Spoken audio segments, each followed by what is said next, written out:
Hello and welcome to the France 24 interview. My guest today is Her Majesty Queen Rania Al Abdullah of Jordan. Queen Rania has come to represent an entirely more modern form of royalty, embracing at the same time her roles not just as queen, but also as a wife, as a mother of four, and last but not least, as a relentless philanthropist who's been very active in defending the rights of women and children across the world. Your Majesty, thank you very much for speaking to France 24 today. Thank you. It's a pleasure to be here. I'm going to start with something that might be surprising to our viewers. You're here in Paris to attend Le Web. That's Europe's premier internet event. It's a conference about new media and new technologies.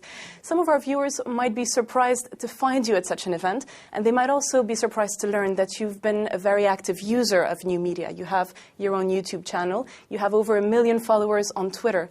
So my first question to you is very simple. Why this interest in new media? Well, you know, if you had told me 3 years ago that I'd be attending this conference, maybe I myself would have been surprised because maybe I would not have realized that I would be so active on the social web. Now, the reason why it's happened, I think, is, you know, our world has changed so dramatically. And I find that being on these social networks has helped me tremendously. First of all, it's helped me to demystify who I am to people, who I am and what I do. And I find that people can get closer to my virtual self more than they can get close to my real self. Because I think, you know, in real life, people may, you know, the position as queen comes clouded with protocol, and people sometimes get a sense of deference, which means that they don't feel that comfortable. But on the web, people are free to say what they feel, free to give me their opinions. And being closer to people in that way has helped me also with my job, because it's enabled me to really reach out, raise awareness about certain issues, and rally people behind them. So, for example, then on top of my agenda is global education. And when I launched a campaign for global education, I used Twitter to put on messages that let people know facts about it. For example, that for every year of quality education, income goes up by 10%. So, you know, all these things have really helped me to get my message across and to be part of this community, which I hope will be able to change the world. So while here in Paris, you've been speaking about how social media can, in fact, help bring about social change. Concretely, how does this happen? Does it simply help you because it helps you reach out to a wider audience? Well, you know, so far what we've seen with social media is that it's been predominantly used for people to connect with old friends, to share photos, it's been used maybe just in a kind of a friendly and social way. The next challenge is for us to make the leap from online activism to offline action, to really make sure that our passions and concerns may lead to change on the ground in the real world, and to really break from the digital boundaries of some of our interaction on the web. So, for example, with education, I've launched a campaign called One Goal, and this is to try to get the 75 million children who are out of school into school. And what we're trying to do is connect this campaign with soccer, the World Cup, which is happening in 2010 in South Africa. And this is the most watched sporting event. So we want to channel the excitement of football behind education. And we're using the media to reach out, social media to reach out to people. So we're trying to gather 30 million signatures through online activism. Now, when you get 30 million signatures, that's something that cannot be ignored. We take those signatures to world leaders and we say, this is what the public want. There's popular demand for you to meet your promises to the children of the underprivileged world. So it's something that pricks consciences, that makes headlines, that accelerates action in the real world. So this is really what we're looking to see, how the internet can finally make the leap from being just online interest, which can sometimes be fleeting, to something that can lead to real change in our real world. Now, about this issue of education, it's one that's been very important to you for many years. It's also an issue where we find a massive inequality between boys and girls. Little girls are more often the ones who are deprived of access to education. In your work, do you see this changing in the Middle East and elsewhere? Do you have hope that it will change? Absolutely. Today we have 41 million girls who are out of school. And in my opinion, these girls are trapped and they're untapped. They're trapped into poverty, into labor, into early marriage, and they're untapped by the communities and countries that need them the most. And the fact of the matter is that when you unleash the potential of girls, then you really create a tidal wave of benefits that cascade throughout society. Health improves, the economic situation improves, the children's futures improve, education improves. So I'm really very passionate about making sure that not only do we get all kids into school, but that we make a special focus for girls. And I'm hopeful. We know what needs to be done. We need to reform curricula so that it's more gender-friendly.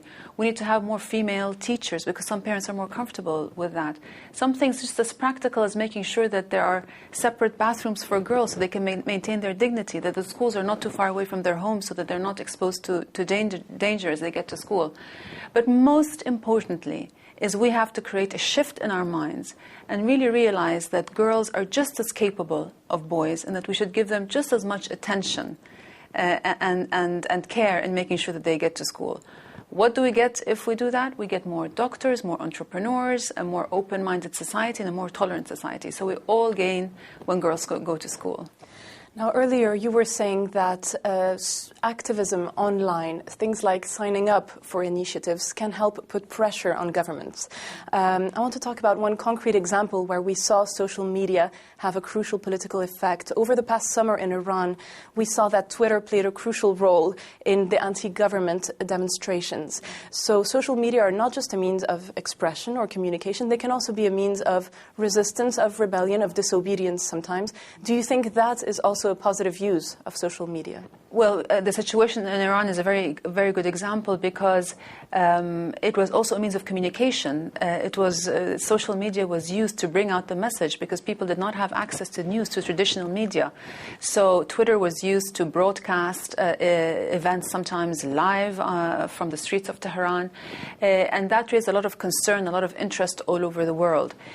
The thing that we have to look at is, yes, there was a lot of concern. Yes, people expressed passion behind what was going on and people were calling for change.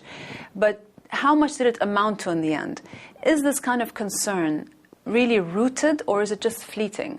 Because what we find is that, with the example of Iran, a while later Michael Jackson died. And suddenly Iran was not as important. And it wasn't trending as much as it was at the beginning of the events. So we have to make sure that this activism is not just fleeting, that it really takes root, that people just don't pass on the message, but actually supplement that message with real action in the real world. That it can and be there are many relayed. ways that can be done. And this is what I am challenging people to do today at the conference, is to really make that leap from just being online to real-world change. Now, staying with Middle Eastern issues, you say that social media help bring about social progress. When we look at Arab countries or Muslim countries, that's one area of the world where internet censorship in some places is still going strong. Do you think that situation is sustainable? Can it last? I can speak for Jordan, where we don't have internet censorship, and absolutely it's not sustainable. It will never last. It's not effective. Anybody who tries to get in the way of people trying to obtain news is, first of all, I think it's a violation of human rights, and second of all, it's just ineffective. People who think that they can do that are, I think, they have outdated thoughts, because you can always have a way to get to real information. And, if people feel that they want to censor, I think instead of putting all the efforts in censoring, they should maybe put the effort in trying to fix the situation that they have created that they want to censor. So if there is an issue on the ground that the people don't want them to know about, then maybe you should fix the issue rather than try to cover it with censorship. One other question. Some people point out a more negative side to social media, saying that they can potentially become a tool of surveillance, that they can potentially rob people of their privacy and maybe one day of their rights. Do you think there's a danger there? You know, anything has its pluses and minuses, has its advantages and disadvantages. And of course, there are some many negative aspects to social media. And we have, and this is a field that's moving very, very quickly. So as we move along, we really need to make sure that we are aware of the potential dangers, of the challenges that this kind of communication can represent, and fine-tune it and put guards in place to safeguard people's privacy, their rights, and their safety at the end of the day. So, you know, it's something that we have to be very vigilant about. I certainly am very concerned when my children are online because, again, you know, we have to be very careful what they get exposed to. And but I'm confident that as we go along, we will be able to build in measures that protect people. It'll never be 100%, but, you know, nothing in life is. And just very quickly, in one word, you're a very public person. What about your privacy? Has this not been an issue for you, being so public and so available online? You know, to the contrary, I feel that I've been able to reach out and make friends and really listen to people in a very natural, uncensored, unscripted kind of way. And that's opened my eyes to how people think, how they feel, and I hope it's given people a window into my life and helped to demystify a lot of things that people might think of my life. So I like the openness, I like the interaction, I like to be able to connect to so many people all at once. And sometimes when there is an important message that needs to go out there, it's fantastic to know that you have a community of people online and you're just a member of that community, and you can just communicate that message to them very openly. I find that as humans, we all want that human interaction, and whether that comes in person or it comes online, it's something that can be very, very rewarding and can just enhance our humanity, especially if it leads to something positive in the real world. Well, thank you very much indeed, Your Majesty, Queen Rania Al Abdullah of Jordan, for speaking to us on France 24. Thank you for watching the France 24 interview. More news is coming up very shortly. Do stay with us.